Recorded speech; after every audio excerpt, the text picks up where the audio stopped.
We're live. It is the Kent Beck Scrum. It is Sam and Michael. Michael, how are things going with you? Good. I'm just trying to wrap a bug in the background. Okay, sure. Yeah, I guess that's the one we were just talking about with the project relationship not working for manually updated events. Cool. Yes. Well, my update is kind of fighting. I was helping, sort of. I was helping Alex with his PR, and then I switched on to getting the what are they called? The certificates sent out for the AV102 course, which I think I've definitely improved. I've improved the code a little. We still have this basic problem that it relies us on using Git to push loads of student data to Heroku, which we then can't put onto GitHub, and so it's kind of, one could be doing a much bigger engineering effort to try and improve it, but it doesn't seem worth it for the frequency with which we use it and the kind of hacky workaround that we have for it. But hello, Sharp is here. Hello, Sharp, how are you doing? Can you hear us okay?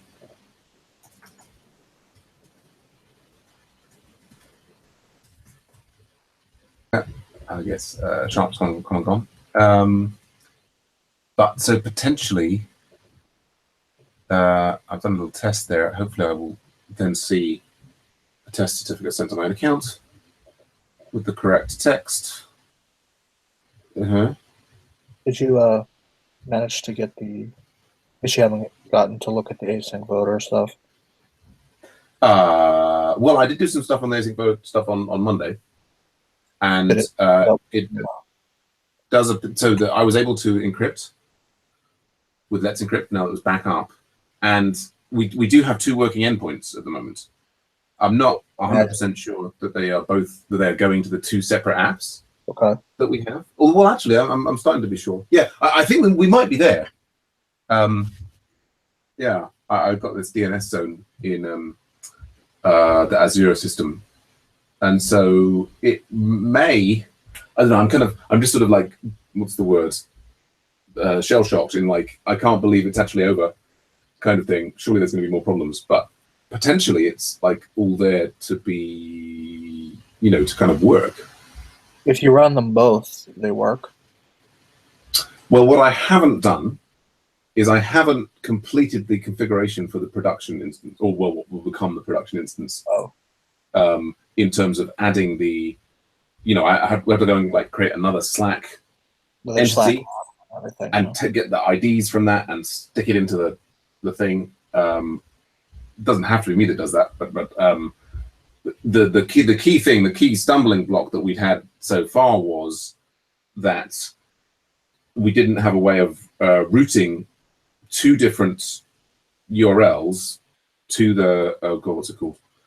To the Doku instance to the single Doku instance on Azure, and we now appear to have that.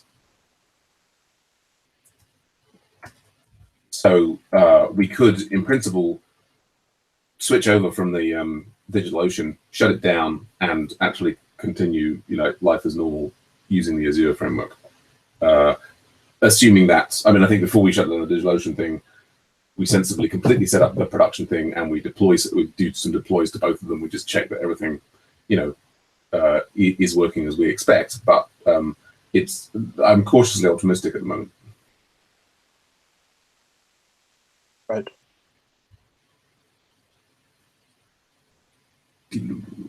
Okay. So, well, I can see like there's a little change I need to make on the certificate thing. Yeah, we talked about doing this NHS kind of kickoff meeting after this Scrum. Are you interested in that? Yeah. I don't know if we will have any others join us, but yeah, I made some progress on that today. Okay, well that's our Scrum then. Did you have anything else blocking you or any other concerns? Just getting poltergeist errors now. Oh yeah.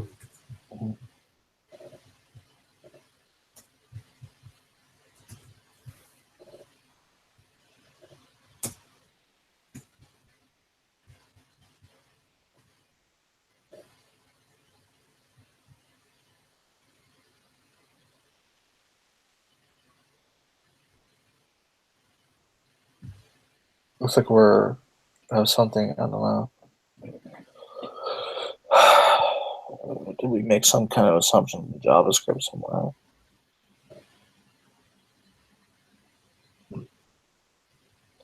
Getting JavaScript errors now. Hmm. Hmm. I mean, I have got, I get the occasional, like, expect to find CSS iframe error running locally, like within the Mercury editor. But It can't otherwise, it's variable undefined poltergeist. I don't know. okay. Do you want to share your screen? Sure. Maybe this is just transient, so failing again.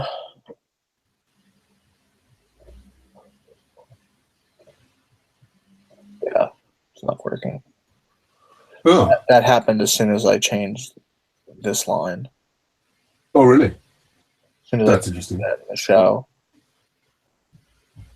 I had set up a test. So I set up a project, and I associated the Scrum, the once occurring Scrum, with that project, and I said there should be exactly one hangout associated with it. LS, the project, at the end, and that failed,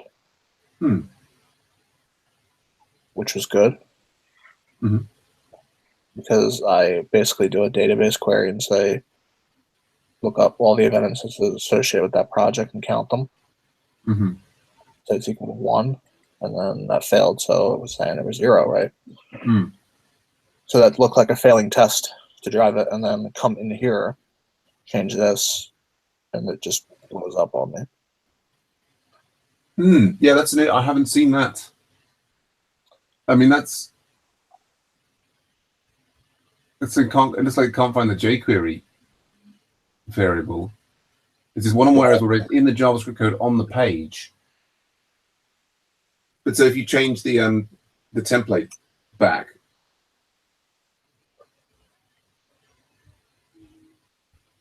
Well, if I just change it here.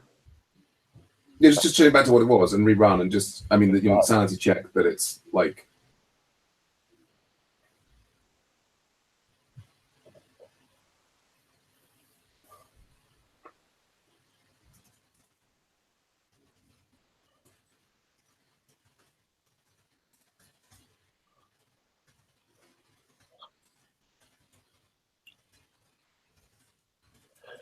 Yeah, so we're getting the expected error. Expected 1, but got 0. That's in reference to this assertion. Yeah. So the JavaScript error goes away. And so they're changing the template from hidden field tag to product ID and then event. Yes. That's interesting. Well, I mean, I would be tempted there to kind of go like add in the underscore ID and check that that isn't it. And then, isolate precisely what's generating the issue there. I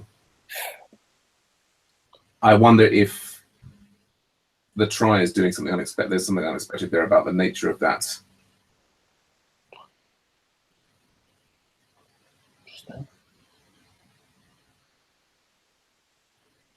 So that's okay. And then if we just do ID, we're just going to break in some instances.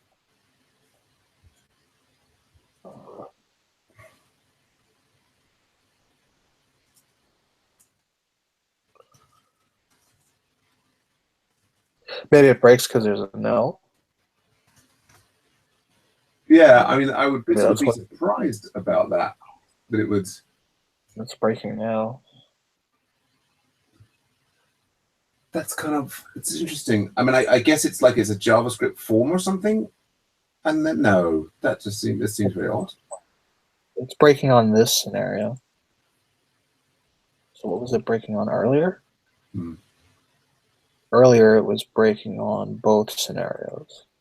So it is the nil, I think. Or I'm not sure how it's getting past. I don't know. Like you would think that without the project there, it would just blow up. Yeah, it's surprising. I mean, the other way to approach it is just to allow the form to submit that, and then in the transform params is, you know, do it on the Ruby side. Well, Who knows? I mean, and that seems kind of ridiculous.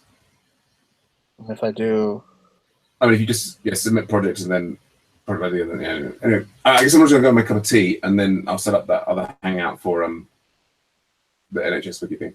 I mean, this isn't what the hell is this going to be like in a form? Dot project. Just the name of the. Well, it's gonna be nil or something, or an empty string. But that was always working and passing before, so we're kind of safe with that. I mean, it seems ridiculous, but you know, but the test is going to fail. But you know what I mean when I'm saying, like, update it on the Ruby side, like in the transform params and event instance control. Yeah. Anyway, I'm gonna grab a cup of tea. I'll see you in a minute.